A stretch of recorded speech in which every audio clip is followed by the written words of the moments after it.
സാറിന്റെ സ്പെഷ്യാലിറ്റി അറിയാമല്ലോ, like ട്രെൻഡിനനുസരിച്ച് cinema ചെയ്യുന്ന ആളാണ്. അപ്പം ഇപ്പോഴത്തെ ട്രെൻഡ് എന്ന് പറയുന്നത് വ്ളോഗിങ്ങും യൂട്യൂബും അതും ഇതൊക്കെയാണ്. അപ്പം അതിലൊക്കെ കുറച്ച് പോസ്റ്റിൽ തന്നെ കണ്ടറിയാലോ, ആ ഒരു ക്യാമറയുണ്ട്. അതെ അതെ, ഒരു ക്യാമറയൊക്കെ ആയിട്ട് കുറച്ച് അടുത്ത ബന്ധമുള്ള ഒരാളാണ്. അത്ര എനിക്ക് പറയാൻ പറ്റില്ല. എനിക്കൊന്ന് ഇത്തരത്തിലൊരു സിനിമ ഇത്തരത്തിലല്ലായിരിക്കും, പക്ഷെ ഇങ്ങനെ ഒരു വൈറലാകുന്ന സിനിമ എനിക്കൊന്ന് വികൃതിയാന്ന് തോന്നുന്നു. ഇച്ചിരി കൂടെ ഇന്റൻസ് ആയിട്ടുള്ള ഒരു കഥ പറയുന്ന സിനിമ.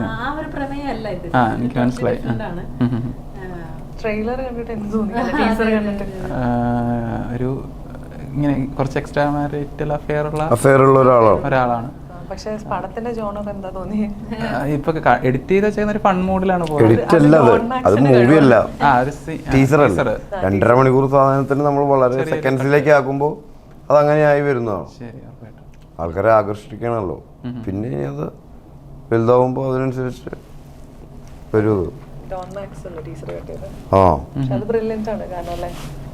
അതൊരു ഹ്യൂമർ മൂവി അല്ല, പക്ഷെ അത് ഹ്യൂമർ ഉണ്ടാക്കാവുന്ന സാധ്യതകളുണ്ട്. അടി ഒരു കൈൻഡ് ഓഫ് അത്തരത്തിലൊരു ചിത്രമായിരുന്നു. അതുകൊണ്ട് നല്ല ചിത്രമായിരുന്നല്ലോ. അതുകൊണ്ട് തിയേറ്ററിൽ വന്ന് കണ്ടില്ല ആൾക്കാര്. പക്ഷെ എനിക്ക് തോന്നുന്നു അടി കണ്ട ഒരുപാടുണ്ട്.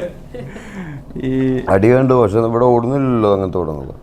അല്ലെങ്കിൽ ഓടാൻ ഇവിടുത്തെ ആളുകൾക്ക് താല്പര്യമില്ലായ്മ, അത് നിലനിർത്താൻ താല്പര്യമില്ലായ്മ. അത് OTT വന്നിട്ടാണ് കൂടുതൽ ആൾക്കാർ കാണുന്നത്. അപ്പൊ തിയേറ്ററിൽ അത് ആളുകൾ അധികം കണ്ടിട്ടില്ലല്ലോ അല്ലേ. ഇത്തരം സബ്ജക്റ്റിനോടുള്ള വിമുഖതയാണോ? ആ സബ്ജക്റ്റ് അല്ല ഇത്. ഈ സബ്ജക്റ്റ് നമ്മൾ സംസാരിച്ചിട്ടില്ല ഇതുവരെ. ഈ സബ്ജക്റ്റിനെ പക്ഷെ കറക്റ്റായിട്ട് ഒരു ഫാമിലിയിൽ പ്ലേസ് ചെയ്തിട്ടുണ്ട്. അത് ആളുകൾ കാണാൻ പറ്റാത്ത രീതിയിലല്ല, വളരെ കുട്ടികളെ കൊണ്ട് കാണിക്കേണ്ടതില്ല.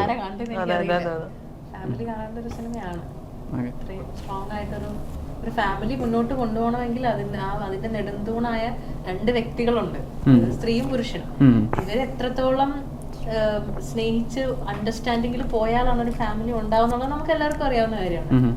അതിൽ ഒരാൾക്ക് ഉണ്ടാവുന്ന കുറവ് മറ്റൊരാൾ കൂട്ടി കാണിക്കാനോ അയാളുടെ വലിയ സംഭവമായിട്ടിരിക്കുന്നത് കുറച്ച് കാണിക്കാനോ ശ്രമിക്കുമ്പോഴാണ് ഈ ഈഗോ ക്ലാഷ് പ്രശ്നങ്ങളെല്ലാം ഉണ്ടാവും. കാണിക്കാതിരിക്കുമ്പോഴും പ്രശ്നം, ഇവിടെ കാണിക്കാതിരിക്കാൻ ഒളിപ്പിച്ചു വെക്കുന്നതുകൊണ്ടാണ്. അതൊരാളുടെ പ്രശ്നം, അതൊരാളുടെ രോഗമാണ്, അയാളുടെ പ്രശ്നമല്ല. അയാൾക്ക് ബാല്യകാലങ്ങളിലോ അയാളുടെ സ്വഭാവ വൈകല്യങ്ങളാണ് അതൊക്കെ. അതിനെ വേണ്ട സമയത്ത് ട്രീറ്റ് ചെയ്യണം. അപ്പോൾ പല ദമ്പതിമാരും അത് അങ്ങോട്ടും ഇങ്ങോട്ടും ഒളിപ്പിച്ചു വെക്കും. ഒളിപ്പിച്ചു വെച്ചുകൊണ്ട് മാറില്ലല്ലോ, ഒരിക്കലും ഒരു രോഗാവസ്ഥ കൂടുള്ളൂ. അപ്പോൾ ആണിൻ്റെ കാര്യങ്ങൾ ഒരു അല്ല ഭർത്താവിൻ്റെ കാര്യങ്ങൾ സ്ത്രീ പുറത്തേക്ക് അറിയിക്കാതെ കൊണ്ടു നടക്കുന്ന ഒരുപാട് സ്ത്രീകളുണ്ട്. സ്ത്രീകളുടെ കാര്യങ്ങൾ ഭർത്താവ് എന്ന രീതിയിൽ ഒളിപ്പിച്ചു വെച്ച് നടക്കുന്നതുണ്ട് ഇല്ലേ. ഇത് രണ്ടുപേരെയും നശിപ്പിക്കുകയുള്ളൂ. അതുകൊണ്ട് അത് പുറത്തുനിന്ന് വിളിച്ചു പറയേണ്ട കാര്യമില്ല. അത് വ്യക്തമായിട്ട് ആരോടാണോ സംസാരിക്കേണ്ടത്, എന്താണ് ചെയ്യേണ്ടത് എന്നുള്ളത് കണ്ടുപിടിക്കണം. പ്രധാനപ്പെട്ടും മാതാപിതാക്കൾ ഇത് അറിഞ്ഞിരിക്കണം. മാതാപിതാക്കളും മക്കളും ഇത് ഡിസ്കസ് ചെയ്യാൻ പറ്റുന്ന ഒരു സാഹചര്യം നമ്മുടെ സമയത്ത് ഇല്ല. അങ്ങനെയാണെങ്കിൽ ആദ്യം ഇത് മാതാപിതാക്കളാണല്ലോ നമുക്ക് പറഞ്ഞു തരേണ്ടത്. മാതാപിതാക്കൾ എന്താണ് പറഞ്ഞു തരുന്നത്, പുറമേക്കുള്ള കാര്യങ്ങൾ മാത്രമല്ലേ, മറ്റതൊക്കെ നമ്മൾ ഓരോരുത്തരുടെ ഇഷ്ടത്തിനനുസരിച്ചല്ലേ ഉണ്ടാക്കുന്നത്. അപ്പോൾ പല രോഗാവസ്ഥയും നമ്മൾ അങ്ങോട്ട് രോഗാവസ്ഥകളും ശരീരത്തിൻ്റെ മറ്റവയവങ്ങളുടെ രോഗാവസ്ഥകളും നമ്മൾ പറയില്ല, പുറത്തേക്ക് വരുമ്പോഴല്ലേ അറിയണത്. അങ്ങനെ ആരും ഇവിടെ ഫാമിലിയിലാണ്, നമ്മൾ ഫാമിലിയുടെ ഭയങ്കര ബന്ധങ്ങളാണ് നമ്മുടെ നാട്ടിലൊന്നും കൊണ്ട് കാര്യമില്ല. ഒന്നും അങ്ങോട്ടും ഇങ്ങോട്ടും ഡിസ്കസ് ചെയ്യുന്നില്ല. സോ അപ്പം സിനിമയെ പറ്റി നമ്മൾ സംസാരിച്ചു. എനിക്ക് അറിയേണ്ട നിങ്ങളെ ആർട്ടിസ്റ്റ് എന്ന നിലയിൽ ഒരു ആർട്ട് കൈകാര്യം ചെയ്യുന്ന ആൾക്കാരാണ്, അല്ലെങ്കിൽ അഭിനയം കൈകാര്യം ചെയ്യുന്ന ആളാണ്, ഇത്രയും നാളായി ഇൻഡസ്ട്രിയിലുള്ള ആളാണ്. എനിക്ക് ഷൈൻ ചേട്ടനാണെങ്കിൽ അദ്ദേഹം ചെയ്യുന്ന ഓരോ റോളുകളുടെയൊക്കെ നോക്കുകയാണെങ്കിൽ കൃത്യമായ ഒരു ക്യാരക്ടർ സ്കെച്ച് അദ്ദേഹത്തിൻ്റെ റോളുകളിൽ കാണാൻ പറ്റും. നിങ്ങൾ ഓരോരുത്തരും ഓരോ ക്യാരക്ടറിനെ ഹാൻഡിൽ ചെയ്യുന്ന വിധം ഭയങ്കര രസമാണ്. അപ്പോൾ നിങ്ങളൊരു ക്യാരക്ടറിലേക്ക് ആവുന്ന അല്ലെങ്കിൽ അത് അഡാപ്റ്റ് ചെയ്യുന്ന ഒരു ടെക്നിക്ക് അല്ലെങ്കിൽ എങ്ങനെയാണ് ഒരു ക്യാരക്ടറിലേക്ക് ഇന്നാവുന്നത്? അത് ആ കഥാപാത്രങ്ങളെ അവർ പ്ലേസ് ചെയ്യുന്ന ആംബിയൻസിനനുസരിച്ചാണ് അതിൽ വ്യത്യാസം വരുന്നത്. ഇപ്പം കുറിപ്പിൽ അവരുണ്ടാക്കി തരുന്ന ഒരു ആംബിയൻസിൽ നമ്മൾ ആ വസ്ത്രങ്ങളുമായിട്ട് വന്ന് നിൽക്കുന്ന സമയത്ത് ഉണ്ടായി വരുന്നതാണ്, നമ്മൾ നേരത്തെ കൂടി പ്ലാൻ ചെയ്യുന്നതല്ല. അത് ആ ഡയറക്ടറുടെ ക്രാഫ്റ്റ് എന്ന് പറയുന്നത് അതാണ്. നമ്മളെ അങ്ങനെ ഒരു ആംബിയൻസിൽ ഇരുത്തി കഴിഞ്ഞാൽ സ്വാഭാവികമായിട്ട് നമ്മൾ അങ്ങനെ പെരുമാറും, മനസ്സിലായ. പക്ഷെ ആ ആംബിയൻസ് നമുക്ക് കറക്റ്റായിട്ട് അവിടെ ഫീൽ ചെയ്യുകയാണെങ്കിൽ അത് കറക്റ്റ് ആവും. ആ ആംബിയൻസ് കറക്റ്റ് അല്ലെങ്കിൽ നമുക്ക് തീരെ മാച്ച് ആവാതെ. അപ്പം ഇതിൻ്റെ പ്രധാന കാരണം ഡയറക്ടറും ക്യാമറമാനും ആ ഡയറക്ടറും ബാക്കിയുള്ള ടെക്നീഷ്യനും കോസ്റ്റ്യൂമർ ആണെങ്കിലും ഒക്കെ ഉണ്ടാക്കി തരുന്ന ആ ചുറ്റുപാടാണ് ഒരു വ്യക്തിയെ അതാക്കി മാറ്റുന്നത്. അതിൽ തന്നെ ഒരു കഴിഞ്ഞു. കോസ്റ്റ്യൂം ഇട്ട് വരുന്ന സമയത്ത് നമ്മൾ വെറുതെ കോസ്റ്റ്യൂം ഇട്ടിട്ട് സ്റ്റേജിലൊക്കെ ഒന്നുകൊണ്ട് അതാവുന്നില്ലല്ലോ. നാടകം ചെയ്യുന്ന സമയത്ത് നമുക്ക് ആവാത്തത് എന്താണ്, അതിൻ്റെ ചുറ്റുപാട് പൂർണ്ണമായിട്ട് അങ്ങനെ ആവുന്നില്ല. സിനിമയിൽ വരുമ്പോൾ ആ ചുറ്റുപാട് വളരെ അധികം സഹായിക്കുന്നുണ്ട് ആക്ടറിനെ. അതിപ്പോൾ ഫ്ലോറിൽ നിന്ന് ചെയ്യുമ്പോൾ ചിലപ്പോൾ കിട്ടിക്കൊള്ളണമെന്നില്ല. ശരിക്കും റോട്ടിൽ നിന്ന് ചെയ്യുമ്പോൾ കുറച്ചും കൂടി എഫക്റ്റീവാണത്, കറക്റ്റ് ലൊക്കേഷൻസിലും കറക്റ്റ് ആംബിയൻസിലും. പിന്നെ ആക്ടർ ചെയ്യേണ്ടത് നമ്മൾ മുൻകൂട്ടി ആലോചിച്ച് ഉറപ്പിച്ച് പഠിച്ചു വരുന്ന പല കാര്യങ്ങളും വർക്കാവില്ല. കാരണം ആംബിയൻസിനനുസരിച്ചുണ്ടാവുന്ന ആംബിയൻസിലുള്ള സാധനങ്ങൾ, പ്രോപ്പർട്ടീസ് ഇതിനെയൊക്കെ മാക്സിമം യൂസ് ചെയ്ത് നമ്മൾക്ക് ഈസിയായി ചെയ്യാൻ പറ്റുന്ന ഒരു അവസ്ഥ ഉണ്ടാക്കിയെടുക്കുക. ആദ്യമായിട്ട് ചെയ്യണ പോലെയും തോന്നരുത്, ചെയ്ത് ഭയങ്കര പെർഫെക്റ്റായിട്ടും ചെയ്യരുത്. അതിൻ്റെതായ ഒരു ഈസിനെസ്സിൽ ചെയ്ത് കഴിഞ്ഞാൽ നമ്മുടെ സ്ഥലം പോലെ തോന്നിപ്പിക്കണം. അതൊക്കെയാണ് ഞാനല്ലാതെ, അല്ലെങ്കിൽ ഞാനല്ല ക്യാരക്ടർ എന്ന് തോന്നിപ്പിക്കുകയും കൂടെയാണ്. നമ്മളൊരു 1-2 ഇത് ആ സീനുകൾ കഴിയുമ്പോൾ എവിടെയെങ്കിലുമൊക്കെ ഞാൻ കയറി വരാനുള്ള സാധ്യതകളുണ്ട്. ഞാൻ തന്നെയാണ് അത് ചെയ്യുന്നത്. പക്ഷെ അതിൽ നമ്മൾ ശ്രദ്ധിക്കേണ്ടത് നമ്മൾ മുന്നേ ചെയ്തിട്ടുള്ള കഥാപാത്രങ്ങളിൽ നിന്ന് വ്യത്യസ്തമായ ഒരു മാനറിസങ്ങളും കാര്യങ്ങളും അതിൽ എന്തെങ്കിലും ഒരു 2-3 സീൻസ് ചെയ്ത് വരുമ്പോൾ നമുക്ക് കിട്ടും. അതിനെ പിന്നെ നമ്മളെ ഇങ്ങനെ ക്യാരി ചെയ്ത് കൊണ്ടുപോവുകയാണ് ചെയ്യുക. എനിക്ക് തോന്നുന്നു ഇവിടെ ഏറ്റവും കൂടുതൽ ആ രീതിയിൽ ട്രൈ ഔട്ട് ചെയ്യുന്ന 2 പേരാണ്. എക്സ്പ്രഷൻസ് അതിഭീകരമായിട്ട്, അല്ലെ ഭീകരമല്ല, മനോഹരമായിട്ടാണ് നമുക്ക്. എനിക്ക് തോന്നുന്നു ഗ്രേസിൻ്റെ ഒക്കെ സിനിമ എടുക്കുകയാണെങ്കിൽ നമുക്ക് ആ റോൾ ഓർമ്മയില്ല, ഗ്രേസിൻ്റെ എക്സ്പ്രഷൻസ് മാത്രമേ ഓർമ്മയുള്ളൂ. ഇപ്പോൾ കനകാംബലി ആണെങ്കിലും കുമ്പളങ്ങി ആണെങ്കിലും എല്ലാത്തിനകത്തും ഗ്രേസിൻ്റെ എക്സ്പ്രഷൻസ് ആണ് നമ്മുടെ മനസ്സിലിരിക്കുന്നത്. സോ അതൊരു ടൈമിങ് പ്രോസസ്സാണ്. ഗ്രേസ് ഒരു നാടകം ചെയ്തിട്ടുള്ള ഇതാണ്, നാടകീയത ഉണ്ടെന്ന് പറഞ്ഞ് മാറ്റി നിർത്തപ്പെട്ട ആളാണ്. അപ്പം അത് മാറ്റണം. ഭരതനാട്യം പഠിച്ചു, എല്ലാം ഉണ്ട്, എന്നെ മാറ്റി നിർത്തുന്നിടത്തെല്ലാം ഞാൻ ചെയ്യുന്ന ഒരു ആറ്റിറ്റ്യൂഡുള്ള ആളാണ്. അപ്പം ഒരു നാടകീയത ഉണ്ടെന്ന് പറഞ്ഞിട്ടുണ്ട്. അപ്പം അത് മാറ്റി കട്ട് ചെയ്യുക എന്ന് പറഞ്ഞതാണ് ഒരു ആക്ടറിനെ സംബന്ധിച്ച്. സിനിമയിൽ ഡ്രാമാറ്റിക് ആണ്, പക്ഷെ നമ്മൾ ഓവർ ഡു ചെയ്യുക എന്ന് പറയുന്നത്. ആ മീറ്റർ ജഡ്ജ് ചെയ്യാനാണ് ഡയറക്ടർ ഇരിക്കുന്നത്. ശരി, നമ്മളെ നിയന്ത്രിക്കേണ്ടതും ഡയറക്ടറാണ്. ഈ സിനിമയിലെ കമൽ സാറൊക്കെ ആണെങ്കിൽ ഇപ്പൊ എനിക്കും അറിയണമെങ്കിൽ സിമിലർ എക്സ്പീരിയൻസ് ഉണ്ടായിട്ടുണ്ട്. നമ്മള് ചെയ്യുന്ന പല കാര്യങ്ങളും പുള്ളിക്ക് അത്രയും വേണ്ട. മറീനാണെങ്കിൽ പറയുന്നത് കൂടുതൽ നന്നായി പോയ സാറിനൊരു മീറ്റർ മതി, അതിൽ കൂടുതൽ നമ്മൾ എത്ര ചെയ്താലും അദ്ദേഹത്തിന് അതിന് ആവശ്യമില്ല. അദ്ദേഹം പറയുന്ന മീറ്റർ ആദ്യം 1-2 ദിവസങ്ങളൊക്കെ നമുക്കൊരു കൺഫ്യൂഷൻ ആയിരുന്നു, ഇത് എത്രത്തോളം പോണം എന്നൊരു നമുക്കറിയത്തില്ല. പിന്നെ അദ്ദേഹം വന്ന് അതിനെ കൺട്രോൾ ചെയ്യും, ഇത്രയും മതി. പക്ഷെ ഞാൻ പറഞ്ഞ പോലെ 2 ദിവസം കഴിയുമ്പോൾ നമുക്ക് മനസ്സിലാവും ഇന്ന മീറ്ററാണ് പിടിക്കേണ്ടത്, ഇത് പിടിച്ച് അങ്ങോട്ട് പിന്നെ പോയാൽ മതി എന്നുള്ളത് പിന്നെയാണ് നമുക്ക് മനസ്സിലാവുന്നത്. അതിന് മുമ്പ് എത്ര നമ്മൾ ചെയ്തിട്ടും അദ്ദേഹത്തെ സാറ്റിസ്ഫൈ ചെയ്യുന്നില്ലെങ്കിൽ അത് നമ്മൾ ചെയ്തിട്ട് കാര്യമില്ല. നമ്മളെ ചിലപ്പോൾ സാറ്റിസ്ഫൈ ചെയ്യും, എനിക്കിത് ബെറ്റർ ആയിരിക്കണം, എനിക്കിത് സൂപ്പറായിട്ട് ചെയ്യണം. പക്ഷെ ആ ഡയറക്ടറിന് അതിന്റെ ആവശ്യം അത്രയും അദ്ദേഹം എക്സ്പെക്ട് ചെയ്യുന്നുണ്ടാവില്ല ആ കഥാപാത്രത്തിൽ. അത് നോക്കി അത് മനസ്സിലാക്കിയ കറക്റ്റ് മീറ്റർ അനുസരിച്ച് ചെയ്യാന്നുള്ളതാണ് ഐ മീൻ എല്ലാ കഥാപാത്രത്തിനും നമ്മൾ എടുക്കുന്ന എഫേർട്ട്. ശരി, എനിക്ക് മെറീനോട് ചോദിക്കാനുള്ള ഓരോ ക്യാരക്ടേഴ്സ് ചൂസ് ചെയ്യുമ്പോൾ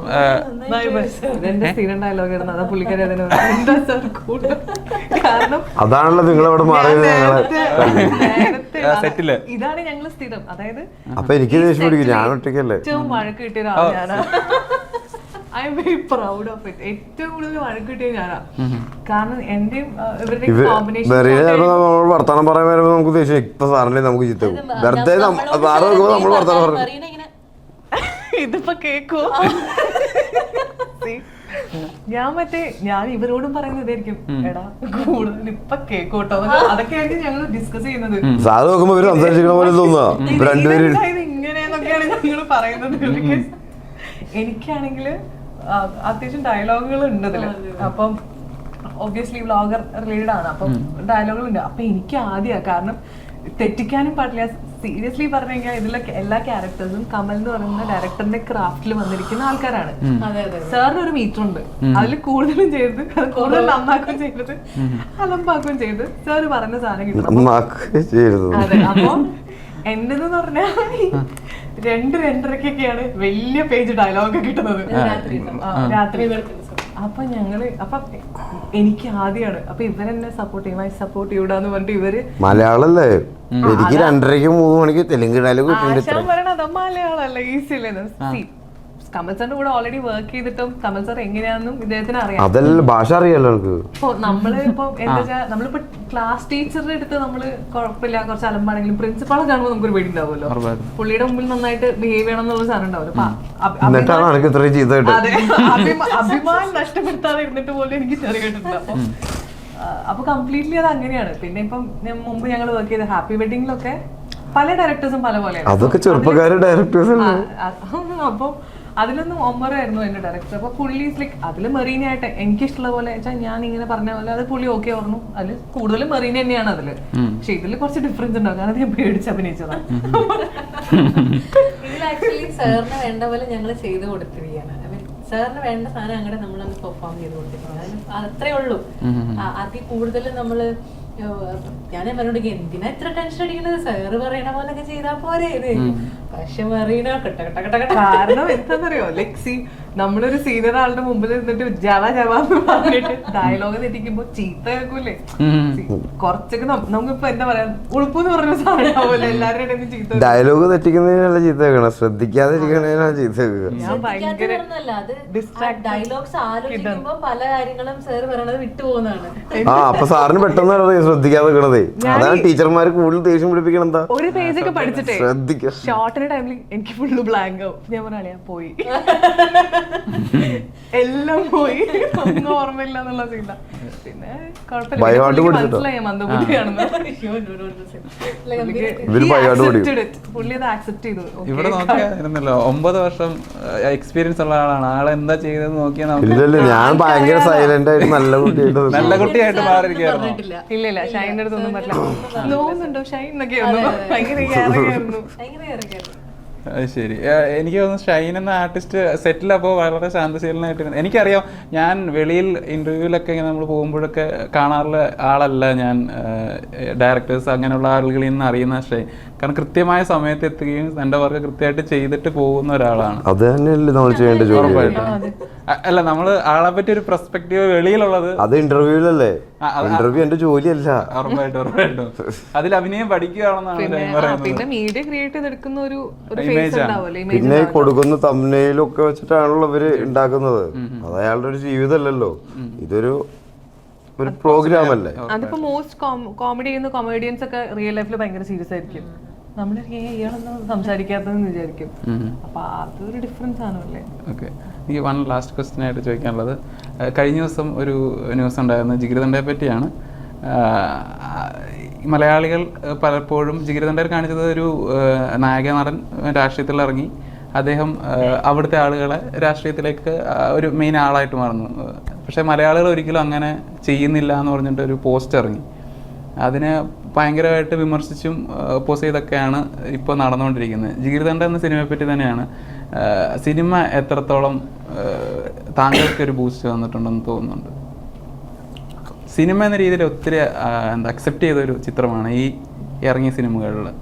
ഒരു നല്ല സിനിമ, അല്ലെങ്കിൽ എങ്ങനെ സിനിമ എടുക്കാമെന്ന് പറഞ്ഞൊരു സിനിമ, അതിലൊരു ഭാഗം കൂടിയാണല്ലോ. നല്ല സിനിമകൾ എപ്പോഴും നമ്മുടെ നാട്ടിലുണ്ടാവാറുണ്ടല്ലോ, അത് ഏത് ഭാഷയിലാണെങ്കിലും.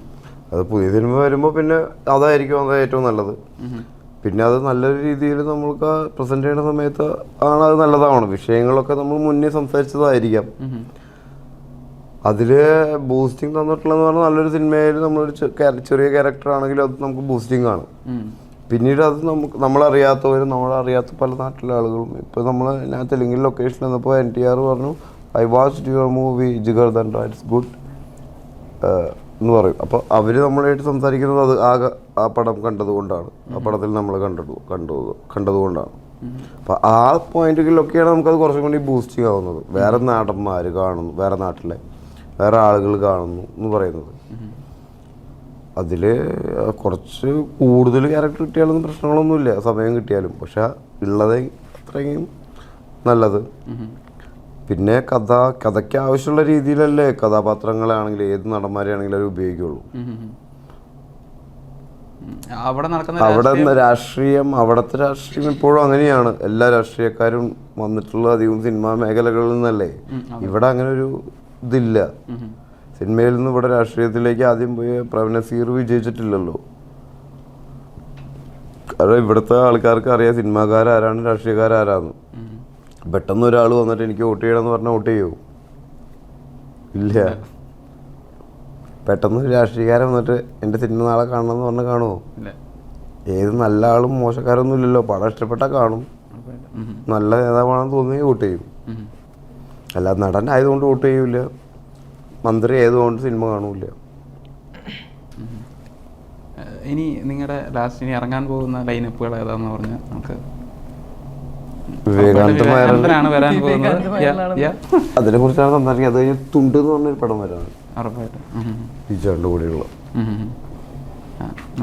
ഇത് ഞാൻ ഇന്ദ്രജിത്തിന്റെ കൂടെ ഞാൻ കണ്ടതാ സാറേ എന്നൊരു പടം ചെയ്തു. ശരി, ഇനി വരാനുള്ളത് എനിക്ക് ജിത്തു ജോസഫ് സാറിന്റെ നുണക്കുഴി വരാറുണ്ട്. പിന്നെ നിതിൻ രഞ്ജി ജിത്തു ജോസഫ് സാറിന് നുണക്കുഴി തനിക്ക് വരുമോ? അതാണ് അടുത്ത പടം. വേറൊരു പടം ബേസിലിന്റെ അത് റിലീസ് ഉണ്ട്. പിന്നെ ബേസിലിന്റെ പടമാണത്. ബേസിൽ ഡയറക്ട് ചെയ്താ? അത് ആരാ ഡയറക്ട് ചെയ്തത്? ജിത്തു ജോസഫ് സാർ. ആ പുള്ളി എത്ര പടം ഡയറക്ട് ചെയ്ത് വെച്ചിട്ടുണ്ട് ഇപ്പോ? അപ്പൊ ഇതിലൊന്നും എന്നെ ഇതിലൊന്നും എന്നെ വിളിച്ചില്ല. അതെ, നിതിൻ രഞ്ജി പണിക്കറിന്റെ മധുവിധു എന്ന് പറഞ്ഞിട്ട് ഹോട്ട്സ്റ്റാറിന്റെ ഒരു വെബ് സീരീസ് ഉണ്ട്. വെബ് സീരീസും ചെയ്യുന്നുണ്ടല്ലോ. പിന്നെ ഒരു പിന്നെ ഒരു തമിഴ് മൂവി ഉണ്ട്. അവിടെയാണ് തണ്ടല്.